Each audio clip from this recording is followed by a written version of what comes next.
Saya di sini ingin memberikan analogi kecil kepada anda yang akan membantu anda memahami isu ini, mengapa hati kita tertutup atau mengapa ia disebutkan dalam Al-Quran. Ramai di antara anda tahu pasal exercise atau bersukan, kan? Okey, jadi bayangkan seseorang mengalami kemalangan dan mereka ada di hospital dan mereka berada di atas katil hospital selama 6 bulan.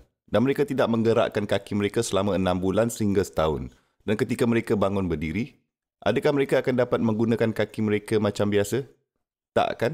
Mungkin mereka akan jatuh. Otot kita, jika ia tidak digunakan dengan lama, ia tidak dapat berfungsi dengan betul. Sekiranya ia tidak bersenam, ia mula kehilangan keupayaannya untuk berfungsi. Dan sekiranya kamu biarkan mata kamu tertutup untuk 5 tahun, bayangkan, mungkin time buka mata, lepas tu kamu akan menjadi buta. Faham?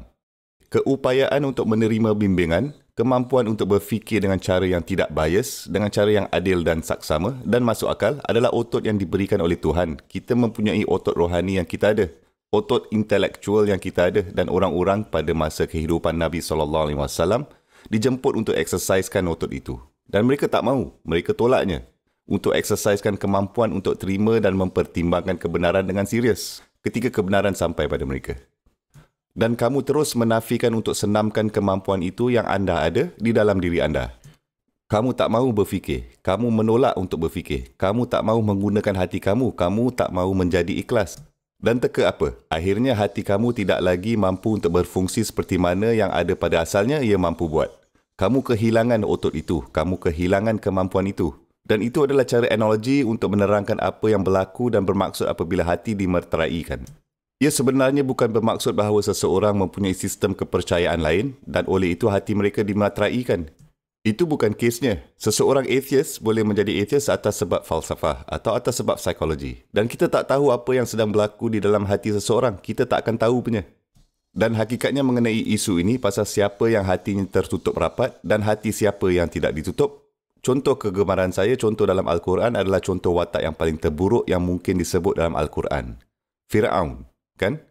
Okey, maksud saya dia ni telah menyatakan dan menggelarkan dirinya sebagai Tuhan. Telah istihar diri sendiri sebagai Tuhan.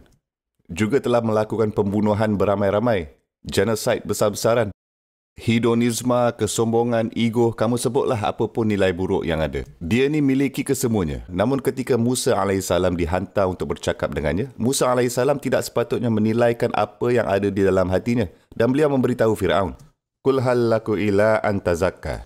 Ada tak apa-apa lagi yang masih tinggal dalam kamu tu? Mungkin kamu mahu mensucikan diri kamu. Mungkin kamu mahu menjadi orang yang baik sekarang. Mungkin kamu tu pun boleh berubah. Wahai pembunuh kanak-kanak. Bahkan mungkin kamu tu boleh berubah. Kan? Maksud saya jika anda fikir orang yang tidak berhati perut, tidak berperi kemanusiaan, pembunuh. Tapi ini pembunuh kanak-kanak.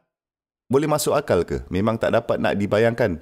Tapi walau bagaimanapun, hatinya masih belum dikondem lagi. Malah dia pun diberi peluang itu. Subhanallah. Jadi idea yang terdapat dari sini adalah untuk hati yang dimeteraikan adalah sesuatu perkara yang kita tak dapat nak ketahui. Kita tak ada akses untuk tahu sama ada hati seseorang itu telah dimeteraikan atau tak. Dan bersyukurlah kepada Allah SWT kerana itu.